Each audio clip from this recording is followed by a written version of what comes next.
Question number 1 air condition भनेको के हो? एयर कन्डिसन एसी सिस्टम भनेको के हो? यसका विभिन्न प्रकारहरू, टाइप अफ एसी युनिट र मुख्य भाग मेजर अफ कम्पोनेन्टको विस्तृत जानकारी गर्दै टेलिकम्युनिकेसन बीटीएस साइडमा एसी युनिटको महत्त्व स्पष्ट पार्नुहोस् भनेर 10 नम्बरको क्वेश्चन सोध्छ। यसमा चाहिँ हामीले यसको हल कसरी गर्ने र यसमा रहेको छ। सुरुमा हामीले एसी भनेको के हो, यसको एयर कन्डिसन युनिट भनेको के हो, यसको परिचय लेख्छौँ। एयर कन्डिसन एसी भनेको एउटा यस्तो थर्मल म्यानेजमेन्ट सिस्टम हो जसले कुनै पनि निश्चित इक्लोज्ड स्पेस जस्तै कोठा, डेटा सेन्टर, बीटीएस रुमभित्र टेम्परेचर, तापक्रम, ह्युमिडिटी र एयर क्वालिटी, हावाको शुद्धतालाई नियन्त्रण गरी कन्ट्रोल गर्छ। अब यसले चाहिँ के गर्छ भन्दा कुनै बन्द कोठा अथवा निश्चित क्षेत्रलाई चाहिँ हाम्रो बीटीएस रुम अथवा डेटा सेन्टर जस्ता उसमा चाहिँ हामीले हावाको अथवा तापक्रमलाई चाहिँ मेन्टेन गर्ने काम गर्छ, कन्ट्रोल गर्ने काम गर्छ भनेर भन्छ। यो रुमभित्र एक्सपेन्सिभ हिटलाई एब्जर्ब गरी आउटसाइड इन्भाइरोमेन्टमा रिलिज गर्छ र कोठालाई कुल तथा सेफ बनाएर राख्छ भनेर भन्छ। एयर कन्डिसन युनिट भनेको हाम्रो जस्तै बीटीएस रुमहरूमा विभिन्न किसिमका इक्विपमेन्टहरू हुन्छन् जो 24 घण्टा चलिरहेका हुन्छन्। तिनीहरू चाहिँ हिट भएर चाहिँ हाम्रो डिभाइसहरू ह्याङ हुने, हिट भएर जल्ने सक्ने सम्भावना हुनसक्छ। त्यस्तो अवस्थामा चाहिँ हामीले एसीले कुलिङ गरेर चाहिँ हामीलाई सही टेम्परेचरमा, आवश्यक टेम्परेचरमा मेन्टेन गरेर चाहिँ राख्न, कुलिङ गरेर राख्नको लागि चाहिँ हामीले एयर कन्डिसन युनिट एसी सिस्टमको प्रयोग गर्छौँ।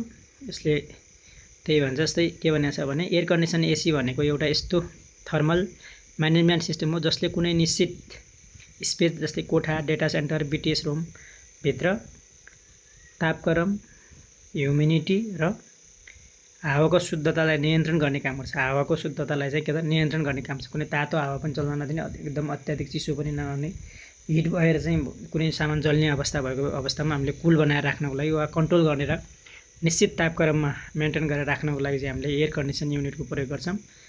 यसले रुमभित्रको एक्सपेन्सिभ हिट, अत्याधिक तातोलाई के त मेन्टेन गरेर बाहिरी वातावरणसँग मिल्दोजुल्दो खालको चाहिँ के त मिल्दोजुल्दो खालको स्पेस बनाएर कोठालाई कुल अथवा सफा, सेफ बनाएर राख्ने काम गर्छ भनेर भन्छ। एयर कन्डिसन युनिटका प्रकारहरू, टाइप अफ एसी युनिट भनेको छ। कार्यक्षमता र इन्स्टलेसन स्ट्रक्चरका आधारमा एसी युनिटलाई निम्न प्रकारमा बाँड्न सकिन्छ। जस्तै विन्डोज एसी युनिट भनेको छ। यो एउटा सिङ्गल क्याबिनेट अथवा बक्सभित्र बन्द गरिएको सानो एसी हो। यसको आधा भाग रुमभित्र र आधा भाग विन्डो अथवा वालमा बाहिर रहने गरी इन्स्टल गरिएको हुन्छ। यो सानो कोठा अथवा अफिसको लागि मात्र उपयुक्त हुन्छ भनेर भन्छ। यो विन्डोज एसी युनिट भनेको चाहिँ यो सानो कोठाहरूको लागि अथवा सानो ठाउँहरूको लागि प्रयोग गर्नको लागि प्रयोग गर्ने एसी हो भने अर्को छ स्प्लिट एसी युनिट भनेको यो अत्याधिक तथा सबैभन्दा बढी प्रयोग हुने एसी युनिट हो। यसका मुख्य भाग हुन्छन्। यसका मुख्य भागहरू चाहिँ दुई भागमा चाहिँ हामीले के त बाँड्न सक्छौँ भनेर भन्छ। यो स्प्लिट एसी युनिटका मुख्य भागहरू चाहिँ दुईवटा भागमा बाँड्न सकिन्छ। एउटा इन्डोर युनिट छ र अर्को आउटडोर युनिट। इन्डोर युनिट भनेको रुमभित्र राखिन्छ जसले इभापोरेटर कोइल र ब्लोर फ्यान मार्फत चिसो हावा फाल्छ। र आउटडोर युनिट भनेको चाहिँ जो रुम बाहिर राखिन्छ जसमा कम्प्रेसर, कन्डेन्सर कोइल र एक्सपेन्सिभ भल्भ आदि चाहिँ हाम्रो आउटडोर युनिटमा हुन्छ। इन्डोर युनिटमा चाहिँ इभापोरेटर कोइल र ब्लोइङ फ्यान हुन्छ जसले चाहिँ चिसो हावा फाल्ने काम गर्छ भने आउटडोर युनिटमा चाहिँ रुम बाहिर राखिन्छ जसलाई कम्प्रेसर, कन्डेन्सर ओइल र एक्सपेन्सिभ भल्भ आदि चाहिँ हामीले यसमा बाहिर राखिएको हुन्छ। यी दुवै युनिट इन्सुलेटेड कपर पाइप मार्फत जोडिएको हुन्छ। यी दुइटै चाहिँ के त इन्डोर युनिट र आउटडोर युनिट चाहिँ हाम्रो इन्सुलेटेड कपर पाइपबाट, तामाको पाइपबाट चाहिँ जोडिएको हुन्छ। यो इन्डोर युनिटलाई र आउटडोर युनिटलाई कपर पाइप मार्फत जोडिएको हुन्छ भनेर भन्छ। प्याकेज्ड एसी युनिट, जस्तै प्याकेज एसी युनिट भनेको चाहिँ के हो भने अर्को एउटा प्याकेज एसी युनिट भन्ने छ। यो चाहिँ ठुला हल वा अफिस स्पेसहरूमा प्रयोग हुने यो युनिट हो जसमा कम्प्रेसर, कन्डेन्सर, इभापोरेटर र एक्सपेन्सिभ भल्भ सबै एउटै हाई क्यापासिटी क्याबिनेटमा फिट गरिएको हुन्छ। यसबाट चाहिँ डक्ट मार्फत विभिन्न रुमहरूमा चिसो हावा पठाइन्छ भनेर भन्छ। यो चाहिँ यो प्याकेज्ड एसी युनिट भन्ने हुन्छ। त्यो प्याकेज्ड एसी युनिट भनेको यो एउटा यस्तो एसी हो कि जसले चाहिँ ठुला हल अथवा अफिसहरूमा प्रयोग हुने युनिट हो, जसमा चाहिँ कम्प्रेसर, कन्डेन्सर, इभापोरेटर, एक्सपेन्सिभ भल्भ सबै एउटै हाई क्यापासिटी क्याबिनेटमा फिट गरिएको हुन्छ र यसबाट आउने चिसो हावालाई चाहिँ हामीले के त पाइप मार्फत अथवा डक्ट मार्फत विभिन्न रुमहरूमा चिसो हावा पठाइन्छ भनेर भन्छ। अर्को छ सेन्ट्रलाइज एसी सिस्टम भन्ने छ। अब सेन्ट्रलाइज एसी सिस्टम भनेको चाहिँ के हो भने यो ठुला data centre, telecommunication exchange, multiplex अथवा हस्पिटलमा प्रयोग हुने हो। यसमा चिल्ड वाटर प्लान्ट लार्ज डक्टिङ सिस्टमको प्रयोग गरी पुरै बिल्डिङको टेम्परेचर कन्ट्रोल गर्ने काम गर्छ। त्यो ठुला बिल्डिङहरूमा तथा ठुला डेटा सेन्टरहरूमा प्रयोग गर्नलाई सेन्ट्रलाइज एसी सिस्टम हो। यसले चाहिँ सबै बिल्डिङको पुरा ठाउँहरूलाई चाहिँ के त कन्ट्रोल गरेर राख्ने काम गर्छ, सबै उसमा चाहिँ जोड्न सकिन्छ भनेर भन्छ। अर्को रहेको छ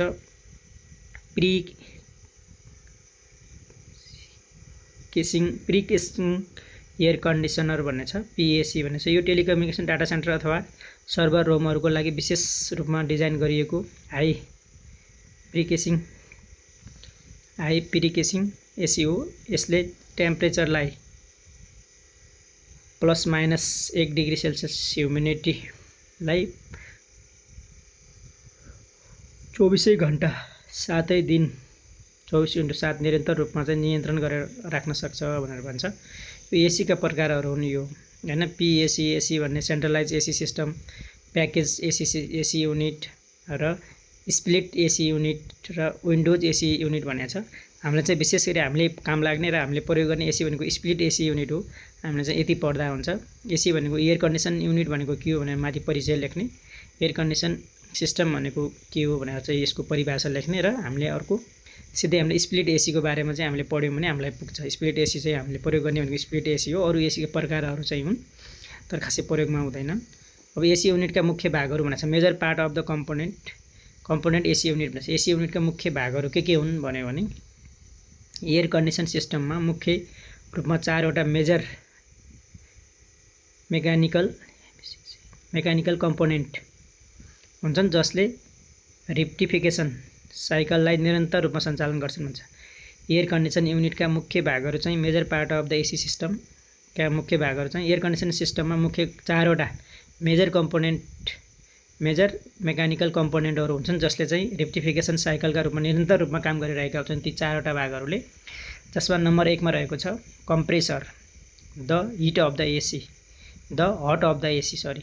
यसमा चाहिँ कम्प्रेसर भनेको the heart of the AC भनेको एसीको सबैभन्दा मुख्य भाग अथवा एसीको मुटु भनेर चिनिने चाहिँ कम्प्रेसर हो भन्छ। यसको फङ्सन के हुन्छ भन्दा यसले इभापोरेटरबाट आउने लो प्रेसर अथवा लो टेम्परेचर ग्यास रेक्टिफिकेसन गरी कुल क्यान्टलाई सक गरी हाई प्रेसर अथवा हाई टेम्परेचर ग्यासमा कम्प्रेस गर्छ। यसले चाहिँ के त हाई टेम्परेचर ग्यासमा चाहिँ कम्प्रेस गर्ने काम गर्छ र रेक्टिफिकेसनलाई पुरै सिस्टममा सर्कुलेट गराउने मुख्य काम कम्प्रेसरको हो। कम्प्रेसरको काम चाहिँ रेफ्रिग्रेन्टलाई पुरै सिस्टममा सर्कुलेट गराउने मुख्य काम चाहिँ कसको? कम्प्रेसरको हो। यो चाहिँ इभापोरेटरबाट आउने लो प्रेसर र लो टेम्परेचर ग्यासलाई रेक्टिफिकेसन कुलक्यान्ट गरी यसलाई स्टक गरेर चाहिँ हाई प्रेसर अथवा हाई टेम्परेचर ग्यासमा कम्प्रेस गर्ने काम कसले गर्छ? कम्प्रेसरले गर्छ भने यसले रेफ्रिग्रेन्टलाई पुरै सिस्टममा सर्कुलेट गराउने काम चाहिँ हाम्रो कम्प्रेसरको काम हो। त्यसै चाहिँ कन्डेन्सर भन्ने छ। कन्डेन्सर भनेको हिट रिजेक्टर हो। यो चाहिँ हिट रिजेक्टर हो। यसको फङ्सन यसले काम के गर्छ भन्दा यो आउटडोर युनिटमा हुन्छ। कम्प्रेसरबाट आएको हाई प्रेसर हट ग्यासलाई आउटडोर फ्यानको मद्दतले सोलाएर हाई प्रेसर लिक्विडमा परिणत गरेर कन्डेन्स गर्ने काम गर्छ। के त कन्डेन्सरले के काम गर्छ भन्दा चाहिँ आउटडोर युनिटमा हुन्छ। यो चाहिँ कन्डेन्सर भनेको चाहिँ आउटडोर युनिटमा प्रयोग हुने हो। कम्प्रेसरबाट आएको हाई प्रेसर हट ग्यासलाई एकदम तातो ग्यासलाई आउटडोर फ्यानको मद्दतले सेलाएर यो आउटडोर फ्यानको उसले सेलाएर चाहिँ हाई प्रेसर लिक्विडमा परिणत गर्ने काम चाहिँ कन्डेन्सरले गर्छ भनेर भन्छ। र यसले रुमभित्रबाट सोसिएको हिटलाई बाहिर एटमोस्फियरमा फ्याँक्ने काम गर्छ। यसले के त रुमभित्र रहेको तातो हावालाई सोसेर बाहिरी वातावरणमा फाल्ने काम चाहिँ केले गर्छ त कन्डेन्सरले गर्छ। भित्रको तातो हावालाई सोसेर बाहिर फाल्ने काम चाहिँ केले काम गर्छ त यसले कन्डेन्सरले गर्ने गर्छ। अर्को छ एक्सपेन्सिभ भल्भ भनेको छ। एक्सपेन्सिभ भल्भ भनेको यसको काम के हो भन्दा कन्डेन्सरबाट आएको हाई प्रेसर लिक्विड रिफ्रिग्रेन्टलाई थ्रोलेट गरी यसको प्रेसर अथवा टेम्परेचर एकदमै लो बनाउँछ अरे। के त एक्सपेन्सिभ भल्भको काम भनेको कन्डेन्सरबाट आएको हाई प्रेसर लिक्विड रिफ्रिग्रेन्टलाई थ्रोटेल गरेर यसले प्रेसर अथवा टेम्परेचरलाई एकदमै लो बनाउने काम गर्छ। भित्रबाट आएको चाहिँ हाई प्रेसर अथवा लिक्विड रिफ्रिग्रेन्टलाई चाहिँ हामीले के गर्ने काम गर्छ, यसले चाहिँ प्रेसर अथवा टेम्परेचरलाई एकदमै लो बनाउने काम केले गर्छ, एक्सपेन्सिभ भल्भले गर्छ भनेर भन्छ। यसले इभापोरेटरमा पठाउने रिफ्रिग्रेन्टको फ्लोलाई कन्ट्रोल गर्ने काम गर्छ। अब यसले हामीले इभापोरेटरमा पठाउने रिफ्रिग्रेन्टको फ्लोलाई चाहिँ के गर्ने कन्ट्रोल गर्ने काम चाहिँ यसले केले गर्छ त एक्सपेन्सिभ भल्भले गर्छ। अब अर्को 4 नम्बरमा रहेको छ इभापोरेटर अथवा कुलिङ कोइल भनेको छ। इभापोरेटर हिट एडजस्टर भनेको छ। यो चाहिँ यो आउटडोर युनिटमा हुन्छ। एक्सपेन्सिभ भल्भबाट आएको अति चिसो लिक्विड रिफ्रिग्रेन्टलाई यस कोइलमा बस्छ र इन्डोर ब्लोइङ फ्यानले कोठाको तातो हावा यस कोइलमाथि फाल्दा रिफ्रिग्रेन्टले रुमको हिट डाइभर्सन गर्छ र कोठामा चिसो हावा फर्कन्छ। यसले के गर्छ भन्दा आउटडोर युनिटमा यो चाहिँ के त इभापोरेटर हुने चाहिँ आउटडोर युनिटमा हो। एक्सपेन्सिभ भल्भबाट आएको अति चिसो लिक्विड रिफ्रिग्रेन्टलाई यस कोइलमा बस्छ र इन्डोर ब्लोअर फ्यानले कोठामा तातो हावा यस कोइलमाथि फाल्दा रिफ्रिग्रेन्टले रुमको हिट एबर्सन गर्छ र कोठामा चिसो हावा फर्कान्छ भनेर भन्छ। यसको कारणले के त कोठामा चिसो हावा चाहिँ फाल्ने काम चाहिँ यसले केले गर्छ त इभापोरेटरभित्र रहेको यसले चाहिँ काम गर्छ भन्छ। रुमभित्रको हिट एबर्सन गरी हावा चिसो बनाउने काम चाहिँ यसको काम त इभापोरेटरको काम रहेछ है। अनि यसरी चाहिँ हामीले के त एसीका मेन पार्टहरू चाहिँ एसी भनेको के हो र एसीका मुख्य भागहरू 4वटा भागमा बाँड्न सकिन्छ। कम्प्रेसर भनेको के हो यसको पढ्ने, अनि कन्डेन्सरहरूको काम के हो, अनि एक्सपेन्सिभ भल्भ भनेको के हो र इभापोरेटर भनेको के हो। यी 4वटा कुराहरू चाहिँ हामीले लेख्यौँ भने हामीले एसीको पूरा रूप लेख्न सक्छौँ। एसीको परिभाषा उत्तर लेख्न सकिन्छ। सुरुमा हामीले के गर्छौँ भन्दा चाहिँ अब एसी भनेको के हो यसको परिभाषा लेख्ने, अनि त्यसपछि हामीलाई नम्बर खको आवश्यक पर्छ जुन चाहिँ यो स्प्लिट एसी भनेको छ। आधुनिक त सबैभन्दा बढी प्रयोग हुने युनिट एसी युनिट हो। यसको चाहिँ इन्डोर युनिट र आउटडोर युनिट गरी एसीलाई मुख्य 2 भागमा बाँडिन्छ। इन्डोर युनिट र आउटडोर युनिट गरी एसीका 2वटा भागहरू छन् भनेर लेख्ने। त्यसपछि हामीले अब एसीका मुख्य भागहरू मेजर पार्टहरू कम्पोनेन्टहरू चाहिँ 4वटा रहेका छन्। एउटा कम्प्रेसर भनेको के हो त्यो कम्प्रेसरको बारेमा पढ्नु पर्यो, 3टा लाइन कण्ठ गर्नु पर्यो, लेख्नु पर्यो। अनि कन्डेन्सर भनेको के हो, अनि यो यसको काम र यसले के काम गर्छ भने लेख्नु पर्यो। एक्सपेन्सिभ भल्भ भनेको के हो र अर्को इभापोरेटर। यी 4वटा मेन पार्ट अफ द एसीका चाहिँ 4वटा भागहरू लेख्ने। एयर कन्डिसन एसी भनेको के हो त्यो लेख्ने। त्यसपछि एसीका मुख्य भाग एसीलाई मुख्य 2 भागमा बाँड्न सकिन्छ, इन्डोर युनिट र आउटडोर युनिट।